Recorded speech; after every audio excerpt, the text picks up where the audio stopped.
So there's three components to the show, essentially.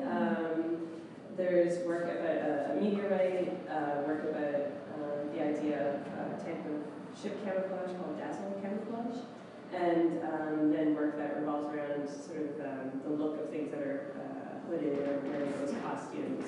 So you can see each of those themes in one of each of these three videos. I don't know who I'm talking for. Wait, nothing's being recorded right now, is it? Or is it? I think everything's being recorded.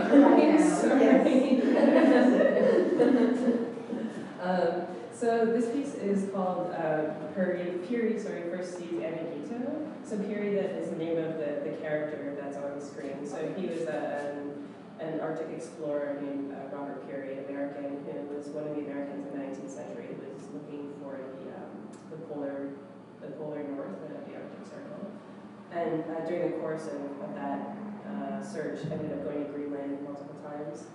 And sort of ancillary to that, became aware that Greenland natives had a source of iron that he wasn't quite explained, like they had weapons with iron. He found out that there was supposedly this iron mountain that existed that was this guarded secret that it turned out to be meteorites where they would go and chisel metal off of, to make tools from. So part of his sort of side interest became finding these meteorites, which he eventually found, and eventually kind of basically stole from Greenland and brought to New York. And they're now in the American Museum of Natural History. So the video is supposed to be him, sort of this like a fantastical sort of recreation of this moment of him first encountering one of those meteorites. I'm really interested in Hollywood stop motion special effects from the 1980s, especially. There's a special effects sort of master named Ray Harryhausen, who really did like Clash of the Titans and Jason and the Argonauts and a lot of fantasy films in the 80s, and kind of like the stop motion master. And I'm really interested in like things that hold together as fantasy, but kind of fall apart as reality in terms of in film, and also how that translates to other moments of things we see. So kind of everything in the show, like there are moments like of something I saw or encountered, but it's sort of like a schism in that encounter. So with this video specifically, I'm listening to, like I wanted like kind of that like I didn't want it to look real. I wanted to achieve that sort of sense of like it not really holding together properly. So I used 3D animation and live motion and stills together, kind of like fakey reality. So in that one, like the meteorites 3D and the background is still, and then there's video of the person who's playing on that period. Okay, and how about this one? I'm calling it the SSOMD, and yeah, like I said, I don't know why I did this. So I do for myself.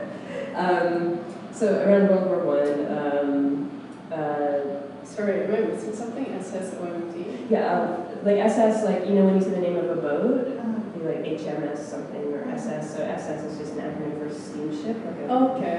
And OMD is a band wing, orchestral maneuvers in the dark. It's a 1980s band name. So like World War I, lots of ships are being lost to German, Allied ships are being lost to German U-boats, and people are starting to think about camouflage for the first time. What is camouflage? Like military patterns on clothes. Okay. So you blend into the environment? Yeah, exactly. Oh, yes. Oh, okay. Yeah.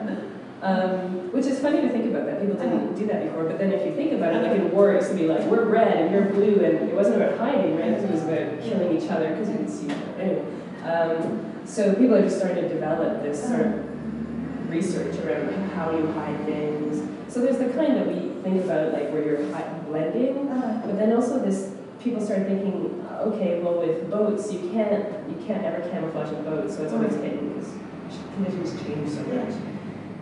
So people were sort of positing that if you could break up the appearance of the boat, so you can no longer tell like what direction it's going in and even what shape it is, then periscopes needed to be able to tell exactly speed and location to send missiles.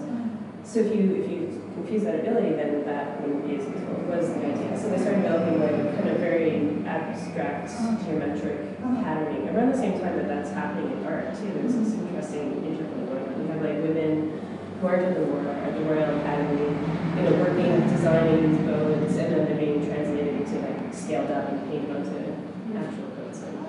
So it's during World War I? It started in World War I, yeah. And people couldn't decide like if it worked or not. But what seemed to be consensus was that it made people feel better, basically, because it was like we're doing something. And also it was, I mean, if you can, I can't imagine what it would look like to see one of these boats like come into port, right? Like crazy. They're crazy to begin with, they're so huge. And then to have like this kind of painting on them. But so then there's this album in the 80s called Dazzle Ships by that band I mentioned. And I was really interested in like I'd first seen an image of sort of a post-impressionist painter who painted one of these ships in port, and I couldn't understand what I was looking at. Like I didn't know about this type of camouflage, because what you see is this like modernist abstraction boat in like a post-impressionist painting. So there's this funny like. Just you guys? It's actually an invitation for a show about this type of military camouflage that had come to the gallery. And that really interested me.